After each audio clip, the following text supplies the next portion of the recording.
제가 그걸 그거를 진짜 읽었어요? 핸드폰 이걸로 해놓고 다녀요. 이 구절을. 제가 와, 이거 제 책이야. 다시 돌아보면은 시크릿 시절이 그립거나 그러진 않나요?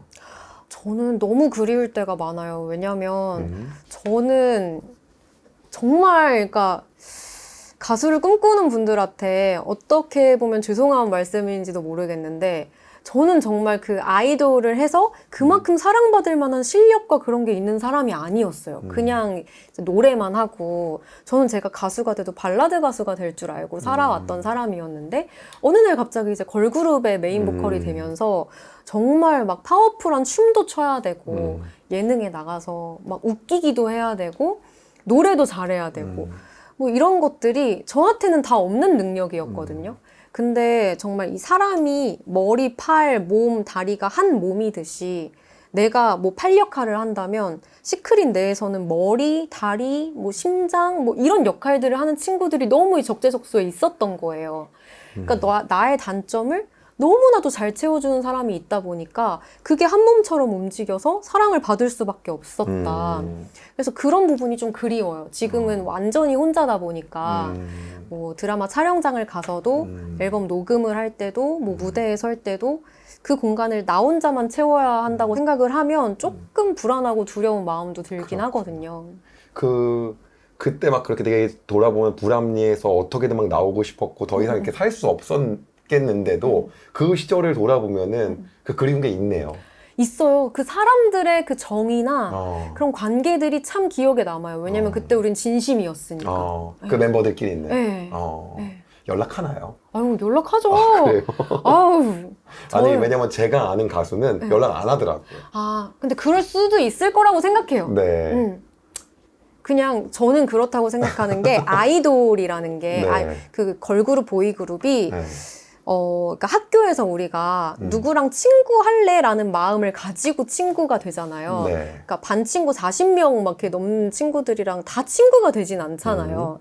근데 저희는 우리가 선택을 한 게 아니라 어느 날 갑자기 다른 곳에서 살던 너무나도 다른 사람을 모아놓고 선택이 되어 너네 이제부터 절친이야 이렇게 해버리니까 네.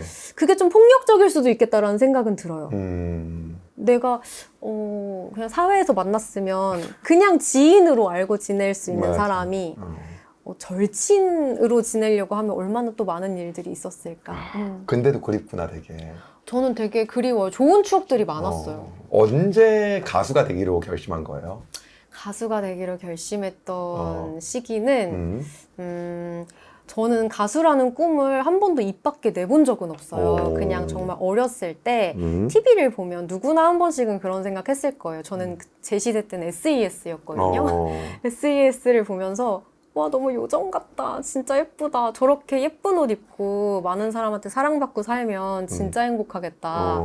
나도 저렇게 한번 살아볼까? 약간 드라마 주인공 보듯이 나도 저런 삶 살아보고 싶다. 이렇게 상상만 해보고 그냥 당연히 이 사회가 얘기하는 성공의 길을 따라 걷고 있었어요. 그러니까 부모님도 적당히 공부해서 대학 가서 안정적인 직장에 취직해서 결혼해라 뭐 이런 식으로 이제 저한테 조언을 해주셨기 때문에 그냥 꿈과 목표가 없이 그저 공부를 하고 있다가 중3 때 저는 그때쯤 사춘기가 찾아왔거든요. 그러니까 인생이란 뭘까? 이런 질문을 스스로한테 하는 시점이 있었어요. 나는 결국 뭘 향해서 갈까? 근데 제가 공부하고 있는 것도 진짜 앉아서 4-5시간을 공부하지만 뭘 위해서 하는지를 모르고 있다는 것 자체가 너무 의아하더라고요. 그렇다고 이 공부가 재밌는 것도 아닌데. 그래서 내가 행복한 삶을 살고 싶다. 재밌는 거 하면서 살고 싶다라는 생각을 했을 때 내가 언제 행복했지라고 떠올려 보니까 제가 엄마가 저는 외동딸인데 친구가 없어서 그러니까 형제자매가 없으니까 어렸을 때 놀아줄 사람이 없으니까 동네 교회를 보내주셨어요. 엄마는 무교신데. 엄마는 무교세요? 그것도 너무 신기하지 않아요? 진짜 모태신앙 아니에요? 모태신앙 아니에요. 저는 그렇구나. 엄마가 보낸 신앙이에요. 딱 봐도 모태신앙 같은데. 아니요. 아니었구나. 근데 어머니 아버지는 안 다니시는데 네. 교회를 보내시나. 네. 와, 되게 신기하다. 그게 몇 살 때였어요? 그게 제가 기억이 날 때니까 딱 초등학교 입학 때 정도부터였던 것 같아요. 그래서 거기 가서 놀다 와라. 그래서 가서 저는 이제 막 성가대도 하고 수련회도 막 참석하고 주일학교 선생님이랑 막 이제 큐티도 하고 막 이런 시간을 보냈는데 제가 그때 중학교 때 딱 떠올려 보니까 그때 그 초등학교 때 주일학교 선생님 친구들이랑 같이 막 성가대에서 매주 연습하고 화음 맞춰서 찬양하고 막 이런 시절이 너무 생각이 나는 거예요. 되게 은혜다. 그래서 아, 나 노래를 좋아했었네 라는 생각이 들더라고요. 근데 그때도 감히 가수를 해보자라는 꿈은 못 꿨고 노래? 근데 노래로 밥 벌어먹고 살 수가 있나? 노래를 뭐 어떻게 해야 돼? 좋아하면? 이런 물음이 생겨서 일단 노래도 공부를 해보자 라는 마음이 생겼고 그럼 일단 대학을 가자. 네, 그래서 과를 정한 거죠. 실용음악과 뭐 작곡과 뭐 이런 식으로 해서 이제 고1 때 딱 부모님한테 나한테 3개월의 시간만 달라. 내가 이 영역을 잠깐 공부를 하고 만약에 내가 가망이 없는 것 같으면 빨리 돌아오겠다. 근데 부모님이 이제 허락을 해주셨어요. 그래서 이제 입시학원, 보컬 학원을 다닌 거죠. 노래도 제가 가보니까 날구기는 친구들이 너무 많은 거예요. 이미 잘하고. 그래서 발성 한 번 배우면 3시간씩 그 발성 계속하고. 그러니까 선생님 이게 뭐지? 약간 이렇게 생각이 드셨나 봐요. 그래서 약간 주의 깊게 보시더라고요.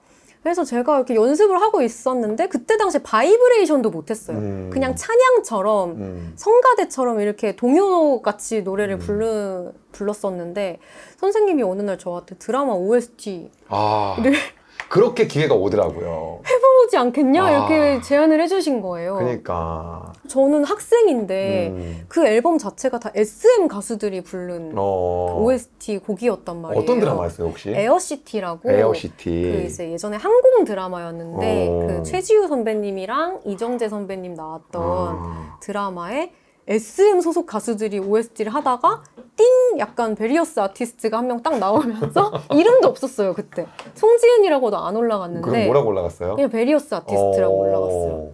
그렇게 OST를 하게 된 거죠. 그래서 나한테 이런 행운이 왜 찾아왔지? 라는 생각이 들었고 너무 기분 좋게 녹음을 했죠. 근데 그 드라마가 이제 오픈이 되고 나서 그 회사의 제작사나 주변 작곡가분들이 계속 연락이 오시는 거예요. 미팅 한 번만 하자. 그래서 이게 어떻게 흘러가는 거지? 이러고 이제 미팅을 하는데 우리 회사에서 가수를 만드는데 너를 이제 키워보고 싶다. 뭐 혹은 내가 노래를 작곡을 했는데 가이드 보컬이 필요하다. 이렇게 이제 제안들을 계속 받아서 이쪽 영역에 있는 사람들이랑 관계를 맺기 시작하면서 너무나도 자연스럽게 가수의 길이 열려버렸어요.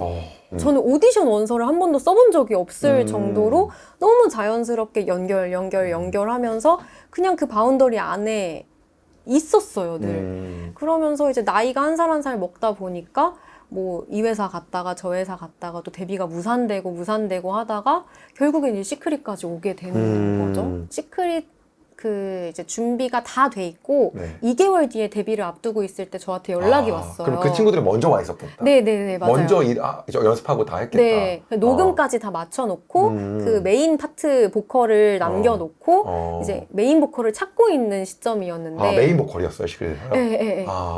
이것도 지금 저만 모르겠죠? 지금 구독자분들 전체에서? 아니요, 모르시는 분들 많을 거예요. 메인 보컬이셨구나. 네. 그래서 찬양을 지금도 그러니까, 하고 노래하고 사실 노래하는 게 제일 행복해요. 참, 아멘이다 진짜. 아멘. 와, 너무 대박이다. 그쵸. 저도 제 삶을 한번 쭉 돌아보잖아요. 이런 인터뷰를 앞두면 한 번씩 이제 알지만은 계속 이렇게 되짚어 본단 말이에요. 참 진짜 대박이다. 진짜 감사하다. 그러면 시크릿 그렇게 딱 나온 다음에 그런 다음에 어디 기획사에 바로 들어간 거예요? 아니면 어떻게 시간을 가진 거예요? 어떻게 한 거예요? 제가 그러니까 그때부터였던 것 같아요. 제가 그 당시에 그 전에 재계약을 도장을 이렇게 찍고 나서 뭔가 그러니까 내가 이 내면이 좀 지진이 일어나고 있다는 걸 느꼈어요. 뭔가가 지금 변화가 일어나고 있는데 내가 계속 예전의 송지은의 나를 가둬놓으려고 한다. 라는 생각이 들어서 약간 갑갑함을 느낄 때 그때 예쁜 나이 25살을 했는데 그때부터 이제 노래에 전달되는 메시지나 내가 사람들한테 영향을 끼치는 사람이구나라는 걸 자각을 하면서 좋은 것만 전달하고 싶은 거예요. 근데 사실 걸그룹이나 그런 친구들은 약간 나의 그 외적인 것들을 어필한다거나 그러니까 삶의 그 어떤 중요한 가치를 이렇게 중시하는 게 아니라 보여지고 화려하고 뭐 이런 것들을 이제 어필을 하면서 너희도 그렇게 살아봐 이렇게 제안을 하는 거잖아요. 노래로. 근데 그게 내가 되게 좋은 메시지를 전달하고 있는 게 맞나? 라는 생각이 그 무렵 때쯤부터 시작이었던 것 같아요. 그래서 27살에 딱 나온 다음에 그 다음부터 이제 어떻게 됐어요? 나온 다음에 철저히 혼자가 됐어요. 그냥 외톨이. 근데 어쨌건 연예인들은 매니지먼트의 도움 없이는 독립적으로 활동을 할 수가 현실적으로 불가능하기 때문에 매니지먼트의 도움이 필요한데 매니지먼트가 저를 외면하기 시작한 거예요. 왜냐하면 제가 회사를 배신하는 사람이 됐으니까.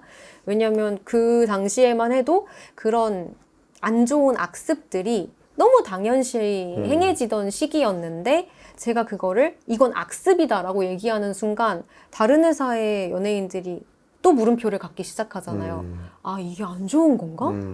근데 그렇게 되면 모든 걸 다 뒤바꿔 줘야 되니까 맞아. 회사 입장에서는 그냥 얌전히 있어주는 게 가장 좋은 그림이었을지도 모르겠어요. 와, 네. 너무 감사하다.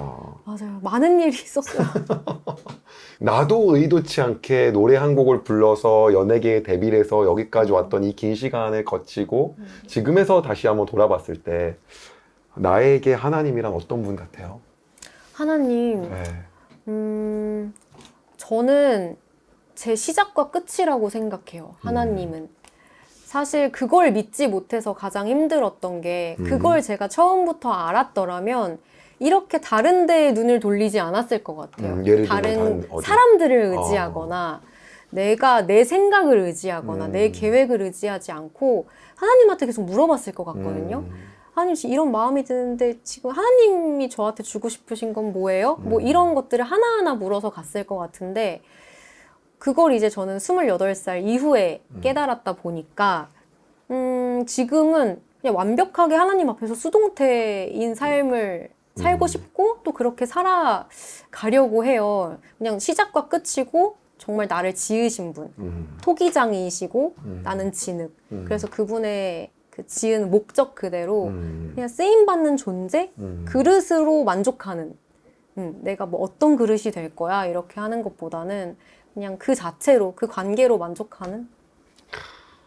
지금까지의 삶을 토대로 해서 앞으로 이렇게 살길 원하시는 본인의 방향성 네. 이런 것들은 뭐 같아요? 네.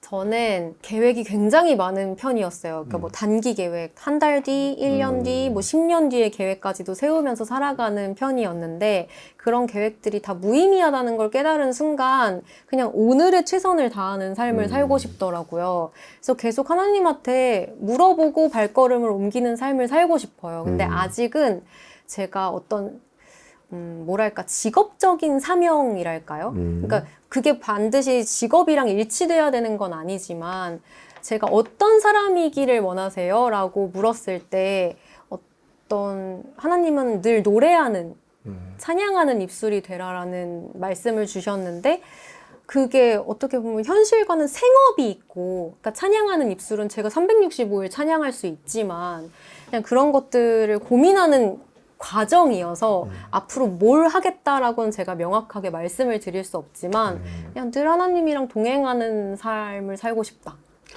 진짜 멋있네요. 네. 제가 여기서 새롭게 하셔서 몇 번 얘기했거든요. 그러니까요. 근데 작가님이 댓글 달았더라고요. 그 드로우 앤드류 그분도 하시지 않았어요?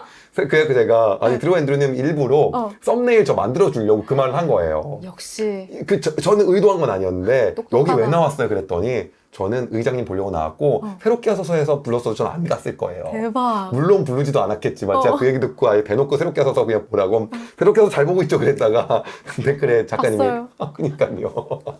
그러니까 서로 이렇게 계속 언급하면서 맞아요. 네. 예. 아니 저희 쪽에 오는 분들이 새롭게 하소서 하고 연이 안 된 분들이 좀 많이 계세요. 왜냐면 저는 이게 발굴을 유튜버들 중에 그렇구나. 발굴하다 보니까 그러네. 유튜버들이 잘 안 나가잖아요. 네네네. 유튜버 세계에서만 유명하고. 그쵸. 예.